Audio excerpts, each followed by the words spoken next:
tuned into It's Our Turn with your host, Rick Sharp. The goal of this broadcast is to create positive thought and outrage within the city of St. Louis. Rick Sharp has been a part of the concerned community for 2 decades, dealing with at-risk youth. And now your host, Rick Sharp.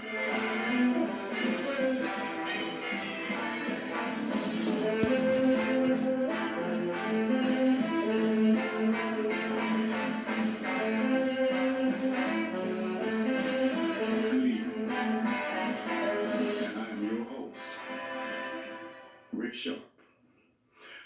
I want to first give a shout out to everyone in the communities of Missouri and Illinois listening tonight. I want to talk a little about the problem of crime in our community.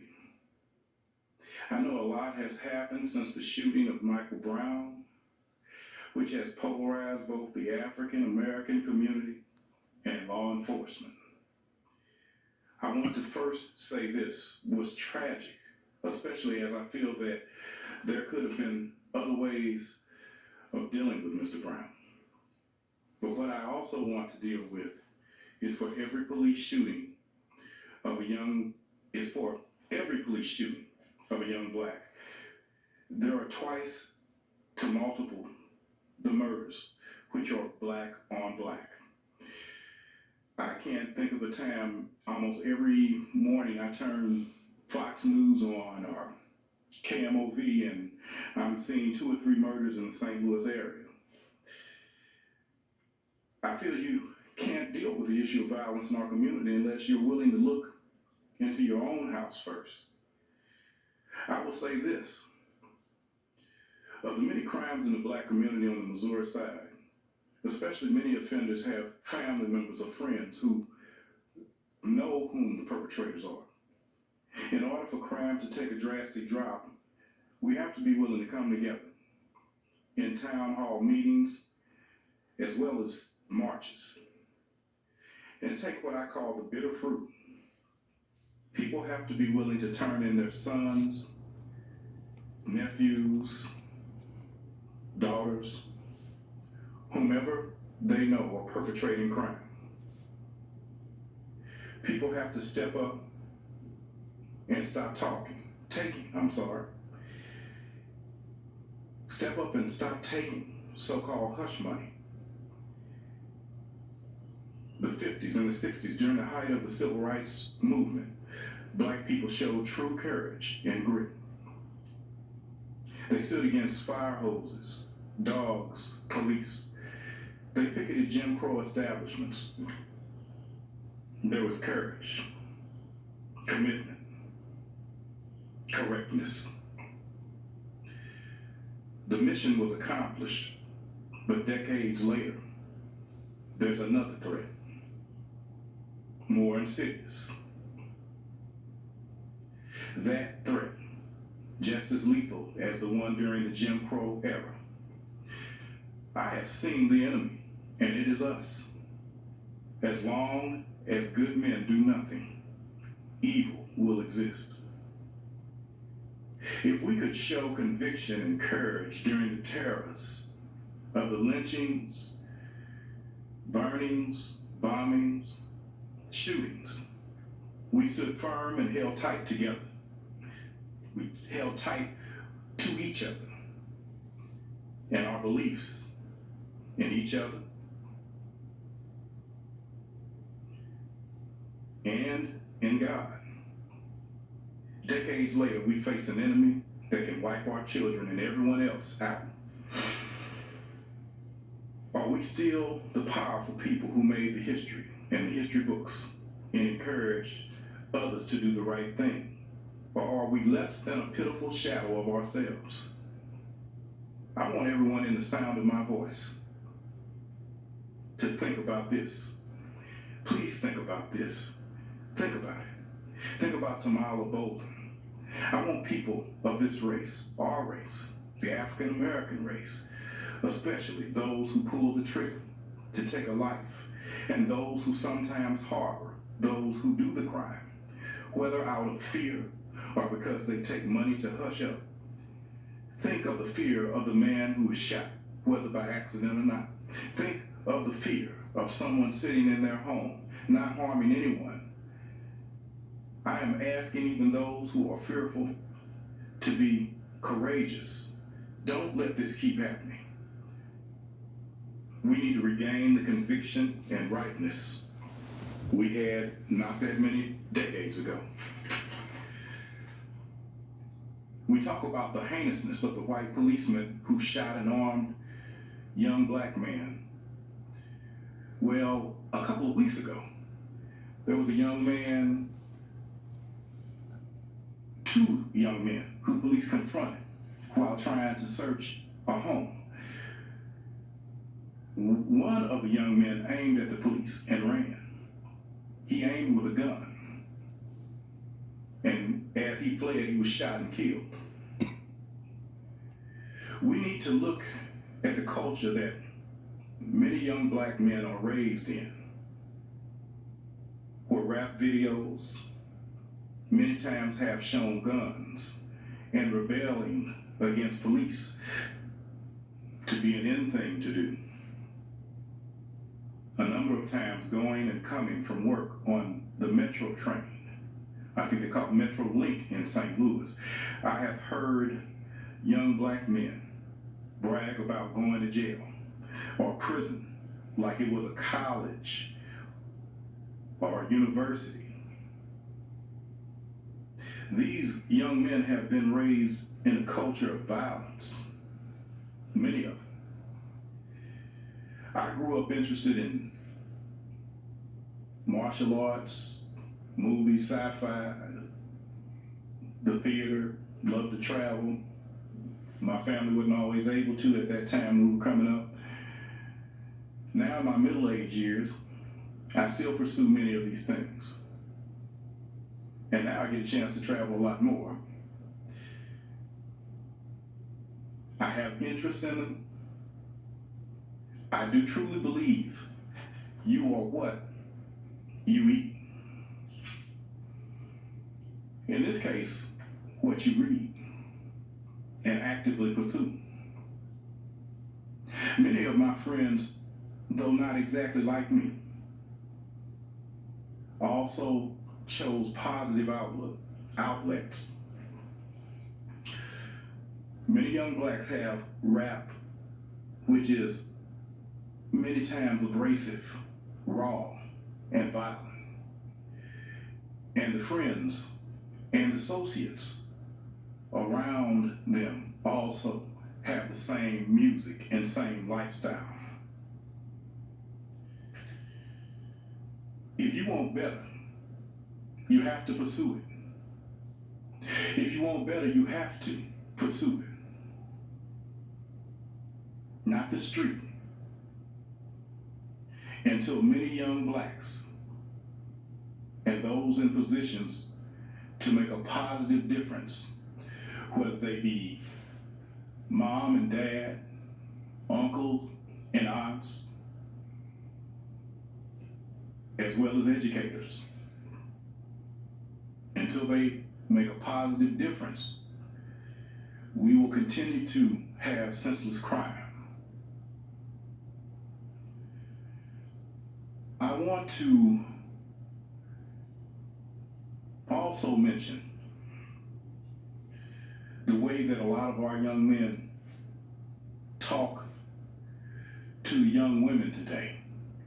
I remember when I was going to school in the 70s, that if you called a young woman a bitch, there were major repercussions behind that. I remember a time when if one young woman called another young woman that word, that there was trouble. Now today, I have heard numerous times over the last 10 years or better, both on trains and in malls, grocery stores, women call each other that name. And there's no anger behind it, there's no feeling that one person has disrespected the other person. It just seems to be accepted. I've seen this even on a university, on a college campus. I know the junior college, Southwestern Illinois College in Belleville, Illinois, several times over the last 2 or 3 years, I've been up there at a course that I was taking, and I actually used the library about 2 years ago, and I had heard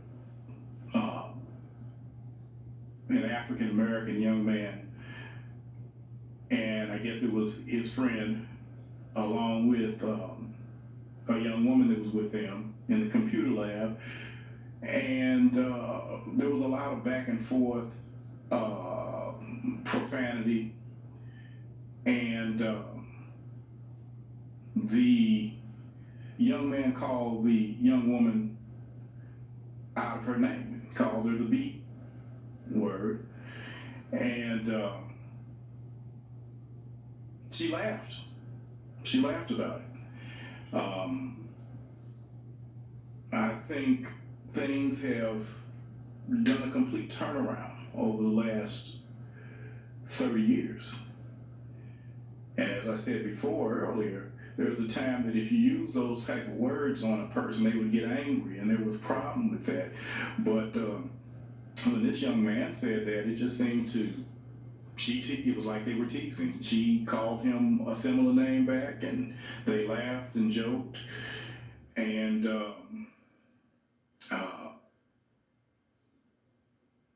she did nothing to correct it. Also, use of the word that many people call N-word today, two young men in that same time going back and forth, as well as the young woman calling each other that. Now, that particular day that I was there, I did approach them, and I did say to them that that type of behavior was something that would really hurt a lot of people of another generation, even people today who are maybe not quite as old as 50 or 60 years old. What I wanted to do was let them know in a respectful way that there were all the things that the African American fought for, struggled for, and that being one of the names that really was not something that was fun to hear at that time. It was derogatory, very derogatory. And I just, one of the things I want to let them know is, they fought for you to have a chance to go to colleges and universities, and now you guys are getting the benefit of that. You're going to a college, and now you're referring to each other around students that come from overseas, around people that are not African American, and this is again some of my concern. I think it should be some of the concern of all of us.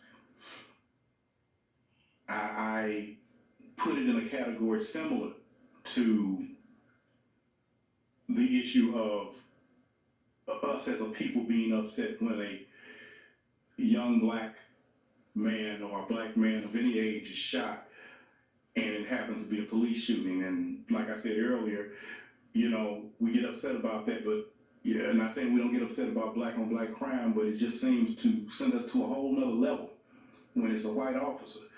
And I feel that, to be fair, we need to have that same ability to look at what we do.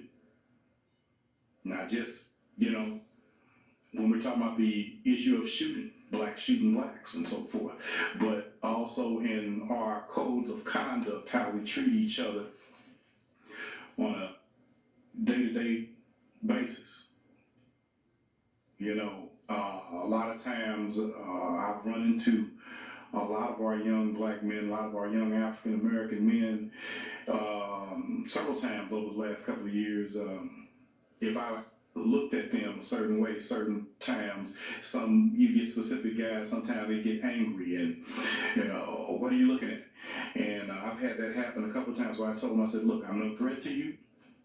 I say, we live in a society where people will look at you, and that is not meant to be a threat to you.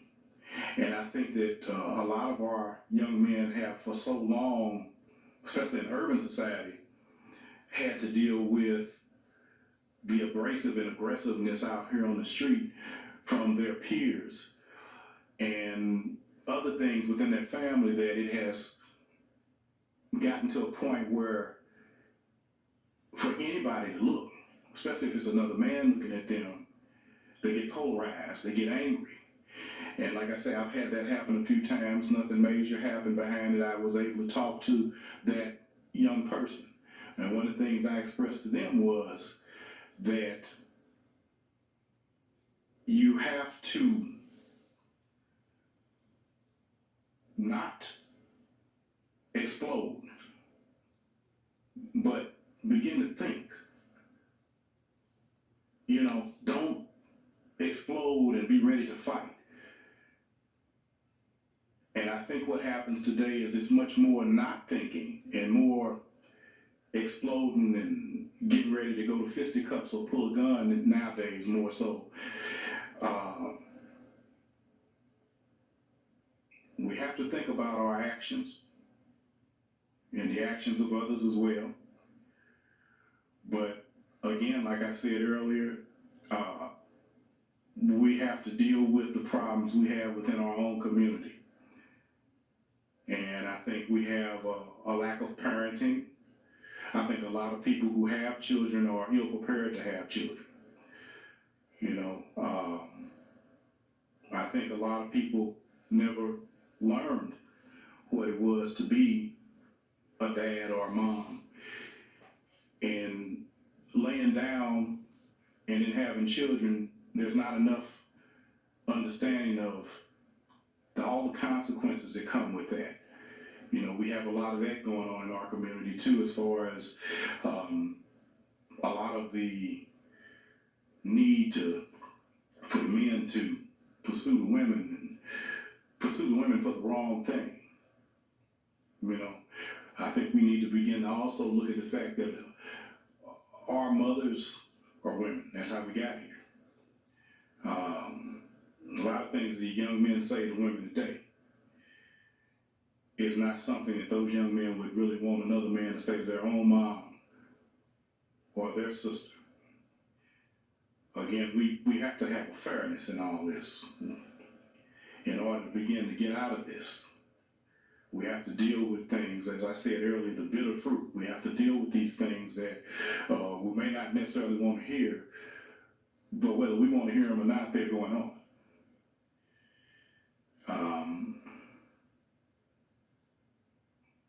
It's a reality, and we have to face it. There are other ways, but we need to sit down and talk. And as I stated before, a lot of the young people don't have anything in place for as somebody to look at, a role model. So we have to begin to deal with that, and we have to begin to take the reins of that. The parents have to start looking at themselves, whoever's the next in line, our uncles or aunts, grandparents, even the educators. We all play a part in this. We all play a part in this. We have to sit down, be frank. We have to talk about the things that we feel and why we feel those things. If we can't do that, we can't move ahead.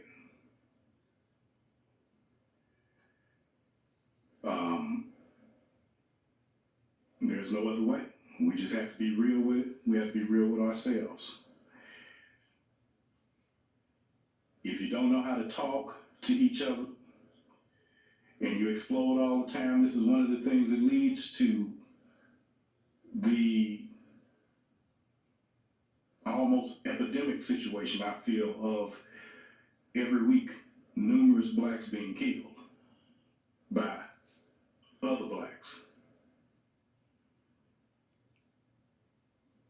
If you want better, as I said before, you have to pursue it. What you put into yourself is what you get out. You have to have positive outlets. You have to have role models. You have to have people who are not afraid to speak out about these things.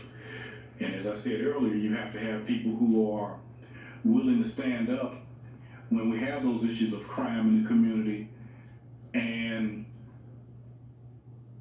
confront those people that they know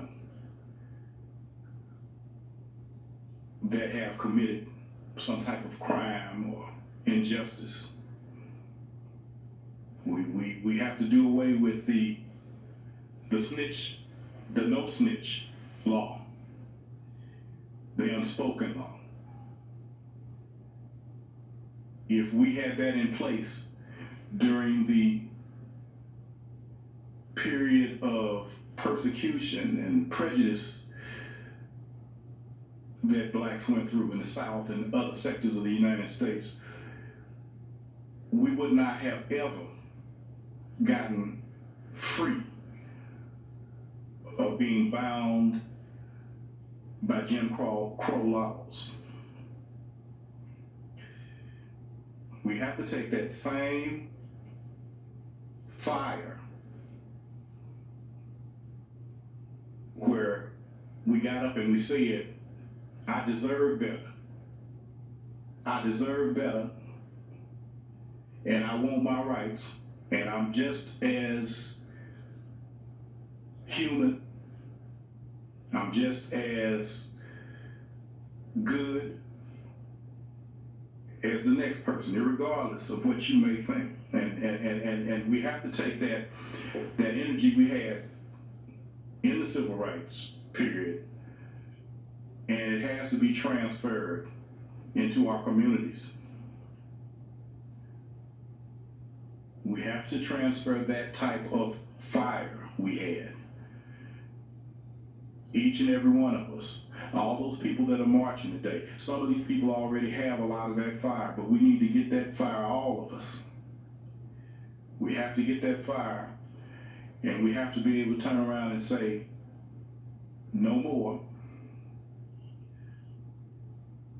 Whether that means getting everybody that we can get of all those young men out there and trying to redirect them where we can, or whether it means after crimes have been committed and people in the community, some of us knowing who do these things, being able to step up and point these people out.